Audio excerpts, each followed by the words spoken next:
Bienvenidos a Con Todo y Pensini por Globovisión. Todavía disfrutando, huele a nuevo, a carro nuevo, huele este set. Bienvenidos a todos. Aquí cabemos todos y nos vemos todos en Globovisión. Y ahora sobre todo con este lujoso set que tenemos, les deseo una muy feliz tarde, donde quiera que estén. Yo me estoy tomando mi vasito de agua, un toquecito, para que se lo tomen ustedes también y se hidraten, se tomen su cafecito, su té. Este es su momento, agárrenselo para ustedes, cero estrés, ¿verdad? Pero bueno, vamos a empezar con nuestro primer invitado. Es el padre José Virtuoso, que le pido la bendición y a nombre de toda Venezuela, por favor, padre. Por supuesto, bendiciones para todo el pueblo venezolano y para ti también, de manera muy especial por este programa y todo este esfuerzo que se hace todas las tardes. Muchísimas gracias, pues bendecimos el ser, padre. Bueno, tenemos una situación un poco delicada. Ayer Rafael Poleo me llamaba la atención porque él decía en su editorial que no es que es la iglesia que se ha metido, que está actuando desde un punto de vista religioso, sino que ya como una institución como el Vaticano, con más de 2000 años de experiencia, de todo tipo de negociación que ha sobrevivido durante todo, no creo que exista una institución tan sólida y tan antigua como la iglesia, que ahora se está actuando desde un punto de vista diplomático en esta situación de facilitadores entre la oposición y el gobierno, tratando de resolver esta serie de desencuentros. Se pidieron 4 cosas, salió una carta que ha sido muy polémica, pero que tiene los 4 puntos. No entiendo por qué ha sido tan grave, ya la Patilla la reveló, que se le exige al gobierno 4 cosas, que son la liberación de presos políticos, abrir canales humanitarios para medicinas, alimentos, también reconocer las facultades de todos los diputados de la Asamblea Nacional y, bueno, crear un calendario electoral. Ayer vimos un día muy tenso, porque no se sentaron entre las partes, sino se sentó cada uno por separado con los facilitadores y queda en suspensión. Tenemos más tarde, si llega, Chuvo Torralba, lo estamos esperando desde ayer, ojalá que llegue, que hoy dice, Chuvo, que fue buena la presión que logró la iglesia junto a lo que solicitó la MUD. Pero yo quería que usted me pusiera al día, por favor, padre Virtuoso, de qué es lo que está sucediendo ahí. Bueno, yo he seguido con mucho interés y desde la Universidad Católica Andrés Bello, pues hemos seguido con mucho interés todo este tema del diálogo. En primer lugar, porque evidentemente es la apuesta de la Iglesia venezolana. La Iglesia venezolana pues siempre ha insistido en la necesidad de que esta crisis política que vive el país, que engloba el conjunto de otras crisis que también padecemos, efectivamente requiere de un espacio de encuentro y de un espacio de negociación. Naturalmente ese espacio debió haber sido el Parlamento, la Asamblea Nacional, pues es el espacio para debatir las diferencias políticas y tomar acuerdos, además que se convierten en ley. Pero ese espacio no se dio y entonces se abre este espacio del diálogo. Realmente el Vaticano acepta la participación, evidentemente gracias a su llamado por el gobierno y a su llamado por la oposición. Correcto. Sin embargo, y bueno, y en ese sentido el Vaticano es un pivote fundamental, es decir, no hubiera esa mesa de diálogo si el Vaticano no hubiera aceptado. Por lo tanto, el Vaticano siente una responsabilidad fundamental en esa mesa del diálogo y de allí un poco la presión que la sociedad y la misma Iglesia venezolana también ha llevado sobre el propio Vaticano o ha ejercido sobre el propio Vaticano para que, digamos, pueda llevar adelante con toda la propiedad su papel, no solo de un facilitador, no solo de un mediador, sino como el punto de encuentro para hacer posible la mesa de diálogo. En la mesa de diálogo, lamentablemente, se llegan a unos, digamos, por lo menos a una agenda de acuerdos que hay que llevar, que son esos que has mencionado tú, y que lamentablemente no se dan. Es más, no solamente no se dan, sino que hay una respuesta muy negativa de parte del gobierno a cada uno de ellos.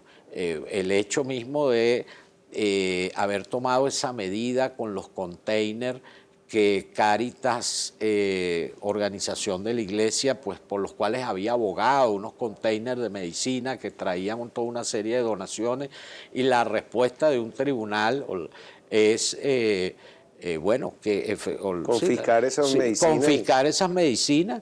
Y digo, bueno, eso es una burla al diálogo. O lo mismo con los presos políticos. O incluso este acuerdo con la elección, digamos, el consenso para elegir a los dos miembros del Consejo Nacional Electoral. Correcto. Bueno, pues haber pasado ahora a la propuesta o a la solicitud al Tribunal Supremo de Justicia para que sean ellos quienes los nombre.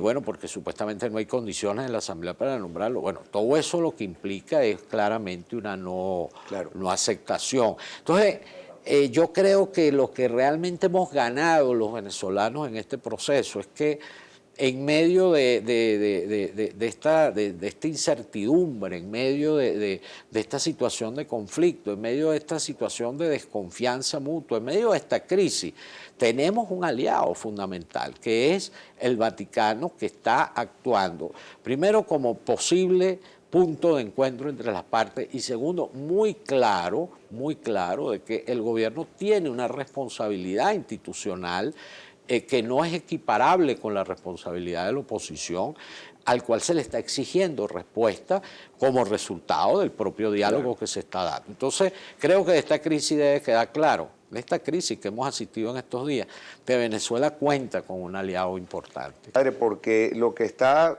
solicitando el Chugo Torrealba como dirigente principal de la MUD, de la Mesa de la Unidad, y también representante de la MUD ante la Mesa de Negociaciones, es algo que suena lógico. Dice que no se van a volver a sentar, no con los negociadores, sino con los facilitadores, sino con el gobierno hasta que no se cumplan estos 4 puntos que habíamos hablado al principio del programa. Pero dice que le parece que el 13 de enero falta un mes y que de aquí a enero pasa 24, 31, que clase de Navidades, que no es ni siquiera esa visión de ver que tenemos una elección presidencial, porque él dice que ya se arrebataron el derecho al revocatorio, que los canales humanitarios, todo lo que es reconocer a la Asamblea Nacional, la liberación de presos políticos. Entonces, ¿qué va a pasar entonces si no se cumple con estos acuerdos previos que está solicitando la MUD para volver a sentarse? Bueno, tengo que es para decir, rascarse la cabeza. Sí, no, es que no es tan fácil, no es tan fácil. Todas esas preguntas. Yo lo primero que tengo que decir es que lo que Chugo está conversando allí en nombre de la Mesa de la Unidad, pues suena muy sensato. Y lo que hay que decir al respecto es que, bueno, ciertamente el tema de parar la discusión aquí, nos volvemos a ver el 13 de enero o hablamos el 13 de enero de unos temas que son fundamentales para el país, bueno, es de alguna manera seguir en la dilación de problemas que son muy claves. Entonces, bueno, sí comparto que efectivamente estos son temas que requieren una respuesta muy urgente. A lo mejor no la solución de todos los componentes de cada uno de esos temas, porque son temas complejos, pero al menos puedes ir obteniendo avances en ellos bien importantes en los próximos días. El tema de la ayuda humanitaria es un tema clave y fundamental. En Venezuela hay gente muriendo de hambre, hay gente que está muriendo en los hospitales porque no consigue o la atención básica porque no hay insumos o no consigue los medicamentos requeridos. El tema de los problemas de hambre que hay en el país son clave. Bueno, eso, la ayuda humanitaria, si de verdad es una ayuda humanitaria, no puede ser para cuando yo crea que es necesario, claro. Es urgente.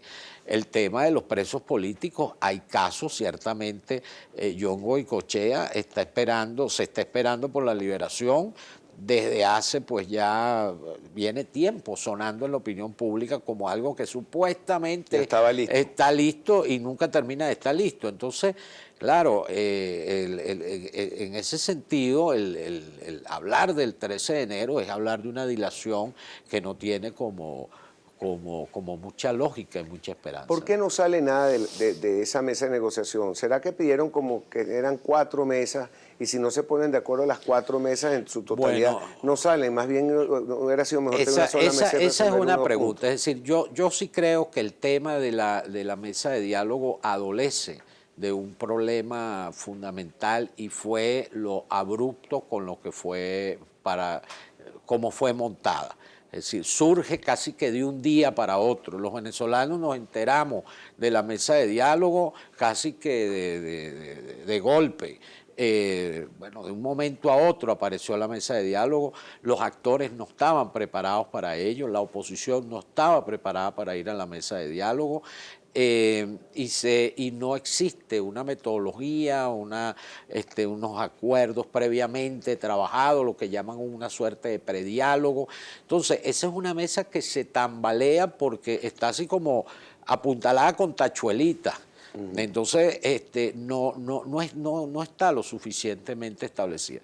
Oye, cuando uno ve el proceso de Colombia, por ejemplo, es un proceso que, bueno, duró su preparación, solo su preparación, duró mucho tiempo y su desarrollo también. Entonces, en ese sentido, hay que entender, y es un poco lo que la sociedad civil ha solicitado, bueno, que no es que se esté en desacuerdo con el proceso del diálogo, sino que precisamente como es algo muy importante, debe ser tomado en serio y requiere de procesos técnicos y metodológicos muy serios. Ahora, el Papa ha estado muy cerca de Venezuela y de hecho, bueno, ha nombrado un cardenal, uno o dos cardenales, y también el Papa Negro, jesuitas para Venezuela. ¿Cómo funciona esa política, esa diplomacia de la Iglesia? ¿Qué Bueno, yo significa? creo que ¿Cuál es no, el sí, significado? no, Porque no ahora, tienen nada que ver, digamos, son cosas que evidentemente dentro de la opinión pública ha tratado de mezclarse, pero bueno, los jesuitas estaban, digamos, habían planificado un proceso hace 2 años de reunirse en congregación general para elegir bueno, un nuevo superior general, y en este caso resultó ser el padre Arturo Sosa, venezolano, pero no tiene nada que ver con la crisis venezolana. El Papa también llevaba aproximadamente 2 años pensando en renovar nuevos, bueno, en elegir nuevos cardenales, etcétera, y pensó en Monseñor Baltasar Porra en un proceso que no tiene nada que ver, digamos, directamente con la crisis. No lo eligió porque hay una crisis en Venezuela y déjame ver cómo Baltasar ayuda allí. Yo creo que son procesos en ese sentido distintos. Lo que ciertamente es importante es que tenemos en la Iglesia, bueno, creo que personeros, digamos, muy importantes, preocupados por los problemas venezolanos, que evidentemente muy cercanos al Papa, que evidentemente pueden jugar un favor, pueden jugar pueden realizar una actuación conjunta a favor de los problemas venezolanos muy importante. hay un tema con el Papa Negro, sí, Arturo Sosa, que él viene de muy buena familia, de los Sosa, aquí de Venezuela, de una familia tradicional de dinero viejo, vamos a decirlo así. Pero se trata de descalificar diciendo que es de derecha, que es un papa rico. Eso no es así, ¿verdad? ¿Cómo es la vida secular? ¿Qué es lo que Bueno, sacrifican unos ustedes como intentan hombres? descalificarlo por ahí y otros intentan descalificarlo como que es, bueno, del socialismo y de la corriente de la teología de la liberación, digamos, de que se habla de lado y lado, pues siempre son. Yo creo que el padre Arturo Sosa tiene una larga trayectoria en Venezuela, es un intelectual reconocido, ha sido un hombre que ha jugado, digamos, posiciones importantes en Venezuela y dentro de la orden, y bueno, su último trabajo fue haber sido rector de la Universidad Católica del Táchira, ¿no? Entonces, bueno, el Evangelio dice que por sus frutos y sus obras los conocerán. Pues yo creo que lo que tienes que acercarte es a ver lo que ha sido la trayectoria de la gente y en función de eso juzga. Pero ¿verdad que usted no es que tiene una chequera así de la familia cuando usted entra en la iglesia, un estado secular que renuncia a muchas cosas y una vida de No, sacrificio, los ¿verdad? jesuitas hacemos, como todos religiosos, los religiosos hacemos 3 votos. Uno de ellos es el voto de pobreza. Y el voto de pobreza significa que pasas a depender totalmente de la orden, no tienes tus propios ingresos. Entonces puedes provenir de distintas familias o puedes tener el abolengo que quieras o puedes tener tus ingresos familiares muy importantes, pero en el momento que ingresas a la orden, empiezas a depender de la orden. Usted tiene experiencia histórica, de la historia, como buen educador.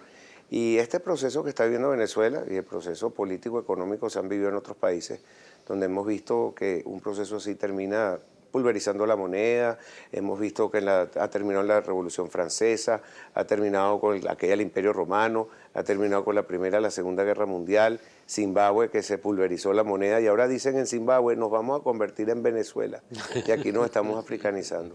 ¿Cómo termina este proceso? ¿Qué pasa si se paran de la mesa? No han dado muchos resultados tangentes, evidentes, la gente se desespera. ¿Qué viene ahora?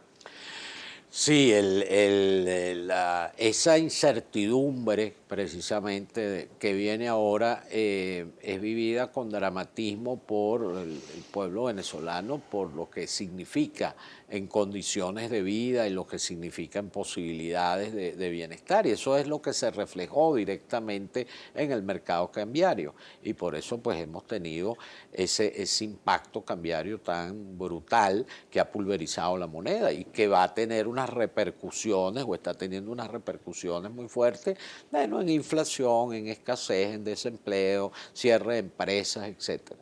Entonces, estamos en una crisis que evidentemente requiere solución y que además hay una cosa impresionante, como el 90% de los venezolanos aspira a un cambio de condiciones de vida, un cambio necesario en este país. El problema es cómo ese cambio efectivamente se puede convertir en un proceso político exitoso, en un proceso que arribe finalmente a objetivos políticos exitosos.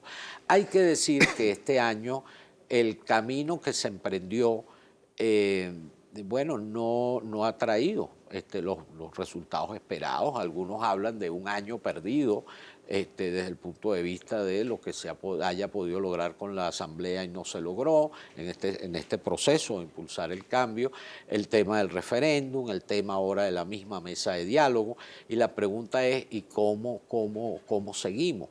Yo lo que creo es que aquí lo que está planteado fundamentalmente es un replanteamiento muy a fondo de los factores que efectivamente quieren hacer política de cambio en Venezuela.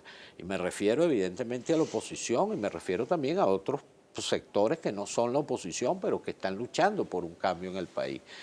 Me refiero también a organizaciones sociales, a distintas instituciones que queremos contribuir con el cambio en el país, pero que evidentemente se requiere unas estrategias distintas.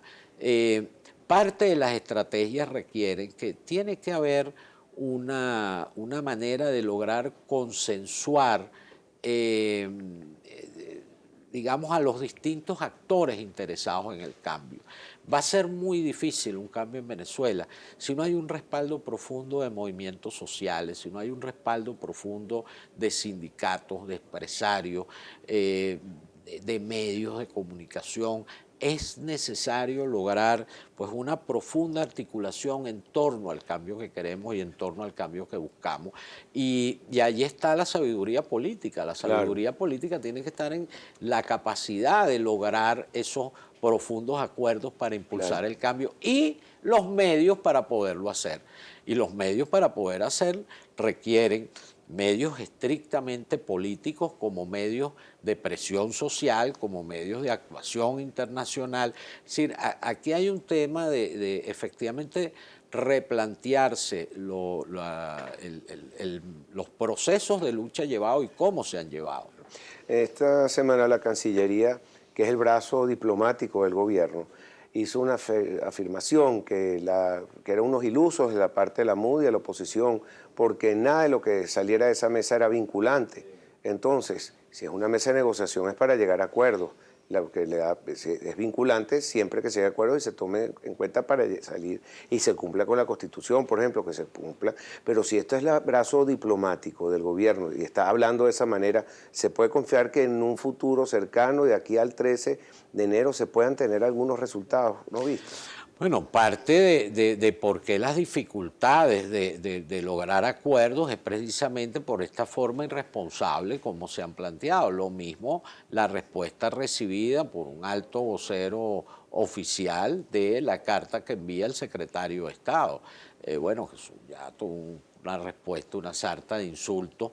Lo mismo este tipo de respuestas a que tú estás aludiendo, que hablan precisamente de esa poca seriedad de los representantes del gobierno o del oficialismo ante todos estos problemas. Entonces, por eso, digamos, si este 90% de la Venezuela que quiere cambio requiere necesariamente una articulación de muchos actores de la sociedad y requiere estrategias políticas que lo hagan posible precisamente para presionar en una dirección determinada. Esa es la democracia. La democracia decimos que es el régimen en donde es la soberanía del pueblo la que determina precisamente qué es lo que se quiere hacer. Es la voluntad popular la que determina qué es lo que se quiere hacer. Las estrategias políticas lo que tienen que hacer es que esa voluntad se convierta efectivamente en realidad, se convierta y bueno, ahí está el proceso. Ok, padre, pero usted habla de la alta política. Yo tenía la impresión y la esperanza que esta mesa de diálogo trajera resultados. ¿Por qué? Porque hay otro tablero simultáneo que se está jugando, no solamente en Venezuela, sino internacional. Y el papel de la Iglesia fue, por ejemplo, fundamental, del Papa Francisco, en la reanudación de relaciones diplomáticas entre los Estados Unidos y Cuba, con esa cercanía que tiene con Raúl Castro. Ya no está Fidel Castro en el panorama. Viene un cambio de gobierno en los Estados Unidos, de un Obama que ha sido muy generoso con la isla. Ahora viene un Trump que dice, si no hay negocios, no hago más nada. Hay un cambio de tablero, pero el Papa sigue ahí, y sigue la institución, sigue el Vaticano. Podemos tener esperanza que esas relaciones nos ayuden en Venezuela. En lo pequeño hay dos factores que evidentemente presionarán al gobierno, evidentemente, a tener que abrirse a procesos de cambio. Uno es efectivamente ese cambio en el tablero internacional. Uno es la voluntad decidida de algunos actores a contribuir efectivamente con un cambio. Bueno, hemos visto la respuesta del Papa, pero también hemos visto la respuesta de Mercosur, de los países de Mercosur. También hay una serie de actores en todo el escenario latinoamericano que también están dispuestos a promover ese cambio, evidentemente dentro del respeto, de la soberanía, etcétera, etcétera. Pero bueno, cada vez más somos una comunidad internacional donde lo que pasa en un país afecta al otro. Entonces, este interés internacional por Venezuela evidentemente que nos ayudará. Pero el otro tema tiene que ver con esta profunda crisis económica y social que vive el país. Evidentemente ese desmoronamiento de las condiciones de vida, desmoronamiento de lo que son las estructuras básicas de la vida económica, bueno, tienen que presionar a que el gobierno sea capaz de generar ciertas señales de confianza, porque solo no vas a poder responder a los problemas. Si tú te empeñas en seguir llamándolo la guerra económica, que es que todo el mundo está conspirando contra mí, no tenemos esto no tiene ningún sentido. Todo el mundo conspira, porque por ejemplo lo que hablaba usted de Mercosur, son 4 miembros y 3 dicen, mira, te estás portando mal, no que yo quiero ser presidente, pero si los otros 3 no te quieren, así como estamos en una mesa, y si tú te portas mal, y mira, no cumples con las cosas que tienes que comer con los cubiertos y tal, te sacan, digo yo. Entonces, bueno, hay una suerte de escenario, digámoslo así, bastante adverso a lo que es un poco la voluntad del gobierno, quizás de no abrirse a ningún tipo de cambio, o del oficialismo a no abrirse a ningún tipo de cambio. Eso creo que ayudará también, creo que la MUD y creo que los factores en general que aspiran a un cambio, creo que van siendo cada vez más conscientes de con quién se están enfrentando y cuáles son los procesos a dar. Y yo creo que el otro gran factor del cambio en Venezuela es lo que digo, hay una inmensa mayoría, incluso más allá de las identidades partidistas, que quiere y aspira a un cambio en Venezuela. Hoy hice una pregunta a nuestros amigos, Vladimir Laguna, que estaba con Luis Vicente León, que hoy la revista Time Magazine eligió como hombre del año a Donald Trump, y les pregunté que quién elegirían. Aquí estoy leyendo a 3, Jesús Ramírez, Jesús Montes 21 y cerramos a Loop. Otro dice, bueno, yo elegiría al presidente Maduro porque pase lo que pasa, nadie lo saca de ahí. Y también están eligiendo a Lionel José Ventura. Dice, yo elegiría a Lorenzo Mendoza. Felicitaciones, Lorenzo. Sigue haciendo esos shows de béisbol que son los que más alegra a la gente y además que los está ayudando a tener un ratico de diversión, sobre todo ahora en Navidad. Bueno, tenemos al padre José Virtuoso. Yo quería aprovechar para preguntarle también sobre todo lo que es la educación en Venezuela, las universidades, los estudiantes que han ayudado a tratar de cambiar el rumbo de las cosas y lo que desea la mayoría de la gente. ¿Cómo ve usted desde el punto de vista, usted que conoce la figura por dentro, todo lo que son las universidades? Mira, yo creo que las universidades tenemos un papel clave en el momento que está jugando el país. Primero desde lo que se hace internamente. Yo creo que esta labor de formar integralmente a nuestros jóvenes, desde el punto de vista profesional y desde el punto de vista, bueno, de valores y de todo lo que tenemos que ser como personas y ciudadanos en este contexto es fundamental. Evidentemente las universidades estamos enfrentando problemas serios, problemas muy serios. Primero, bueno, por la fuga de talento que está ocurriendo en las universidades, pues, del Estado. Es realmente, las universidades nacionales, por ejemplo, es realmente dramático. Y todo el tema también de que nuestros estudiantes, en buena parte, pues ante las dificultades del país, muchos de ellos se plantean, bueno, migrar como una solución. Eso es realmente dramático, ¿no? Lo que está ocurriendo. En el caso nuestro de la Universidad Católica Andrés Bello, yo realmente, bueno, todos los días le doy gracias a Dios por la gente que tenemos allá adentro, ¿no? Es decir, creo que tenemos un conjunto de profesores, un conjunto de directivos, un conjunto de empleados, bueno, muy empeñados en mantener la calidad tanto académica como la calidad de servicio, que de alguna manera permita que efectivamente, bueno, hagamos lo que estamos haciendo lo mejor que lo podemos hacer, invirtiéndole, bueno, corazón, pasión, Y el etcétera, por profesorado se está yendo. nuestro profesorado es un profesorado que se mantiene en la universidad. Evidentemente, algunos han buscado mejores condiciones de vida en otros países, pero en la gran mayoría, pues nuestro profesorado se mantiene, como nuestros directivos en general se mantienen. Y porque digo, bueno, hay una mezcla. Por una parte, la universidad hace todo lo posible para que trabajar en la UCAP se ha visto cada vez como una oportunidad, para que invertir el tiempo y el esfuerzo en la UCAP se ha visto como algo realmente que llena y que compensa tanto económicamente como lo que hacemos. Todo eso supone un gran esfuerzo, supone una gestión de equilibrio en donde, bueno, como de alguna manera las universidades privadas vivimos fundamentalmente de la matrícula de los estudiantes, entonces supone un equilibrio en, bueno, cuánto efectivamente es posible solicitar a los estudiantes, Un aumento de matrícula. cuánto es necesario hacerlo, pero atendiendo también a las necesidades de la familia, pero sin descuidar los otros elementos fundamentales, que es la debida remuneración. ¿Y logran subsidiar de alguna manera esa matrícula de los estudiantes? La Universidad Católica tiene un 20%, de, digamos, formas de subsidio a través de becas. 20% de nuestros estudiantes, tanto en Caracas como en Guayana, reciben efectivamente algún tipo de apoyo, y eso hay que decirlo, que se debe fundamentalmente a nuestros egresados, que se debe a un conjunto de instituciones privadas del país que colaboran con eso. Nuestros egresados han sido muy activos en qué bueno.